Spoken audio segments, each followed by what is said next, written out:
Hi, welcome to From A to Z, the podcast. And normally, you guys are used to listening to me talk about stuff that's kind of frivolous or just really silly. Well, today, actually, I wanted to talk to you guys about something that actually a friend of mine, one of our subscribers here on YouTube, forwarded to me. The Beaver Bunch on YouTube. Those of you that have seen them know that they're fantastic. Actually, this week's topic, they were talking about transgenderism and trans issues. And I would just like to kind of add my 2 cents to that. One of the great things about my life is that I've had the opportunity to have had a trans partner.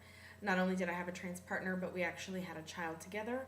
That partner had the child first and then started transitioning, so it was a really unique opportunity to have a partner and see how their life went, in the direction of how did they cope with people thinking of them as a mother because he had been pregnant, and then making the shift, how did that affect our child to call the birth mother daddy. So I've been really fortunate. It's something that's very near and dear to my heart, is to be passionate about the issue of transgendered rights. But some food for thought that I would like to add to this topic is, what about the people who are trans identified but actually don't ever make the decision to fully transition, either hormonally or surgically? What about their rights? Are they as accepted in the GLBTQ community? What about everybody who, the word trans actually means to cross, right? That's what the prefix means. Trans means to cross. So what does transgendered mean? What are you crossing? You're crossing gender lines, what society deems as a gender role. So why isn't the stay-at-home dad trans? That's not a role that society has made okay. Has it become more acceptable? Yes. Is it something that dads are just rushing to stay home with their kids now and not go out and be the breadwinners? What about anyone who crosses, what about just the term gay or the term lesbian in general? Is that not a definition of trans? Are they not crossing what lines that society of gender and sexuality? And why are gender and sexuality so connected? Why do people feel like because you're a trans man, you must be straight? Why do people feel like if you are a lesbian who dates a trans man, that must make you straight? One of the things that I feel very strongly about is that actually my partner's gender orientation or sexual orientation have absolutely nothing to do with me. If my partner is a trans male, that doesn't make me any less of a lesbian. That doesn't make me like women any less.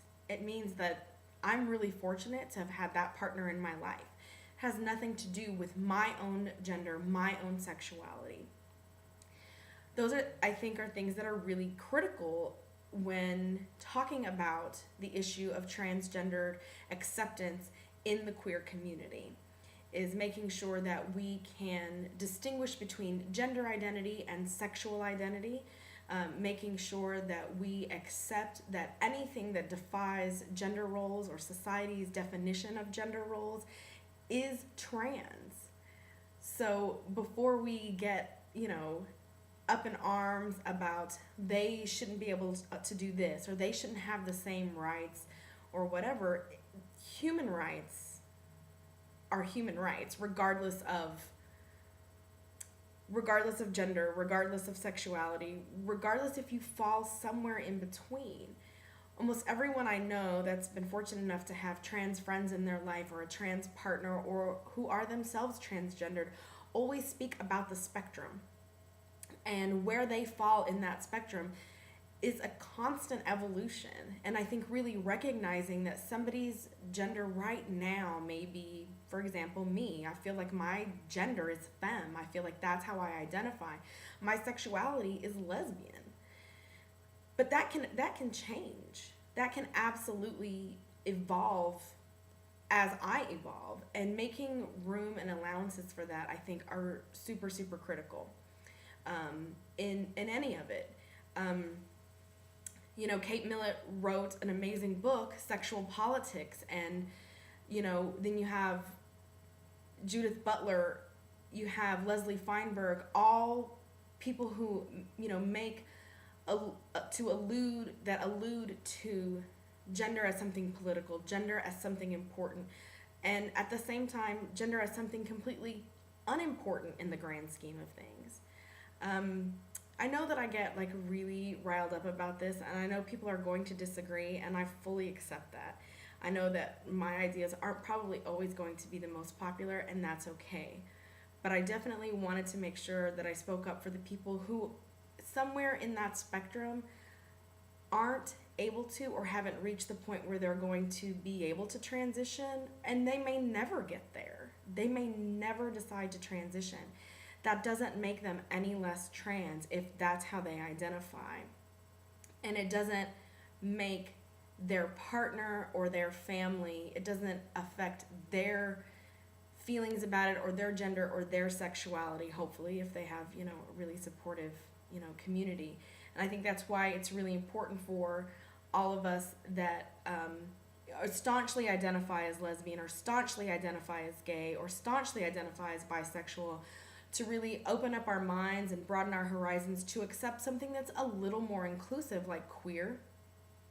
That way, we make sure that we are extending the same sort of hospitality to our trans sisters and trans brethren that they're not always going to get, and really accepting that they don't have to go through surgery. They don't have to be on hormones. They don't even have to tell anybody that they're trans. But if that's how they identify, it's okay. So thank you guys for letting me rant. Thank you guys for letting me rave. Check out from A to Z podcast.blogspot.com, and also check out the Beaver Bunch on YouTube. Lots of great stuff, lots of great opinions, and I hope you guys have a great day. Thanks. Bye.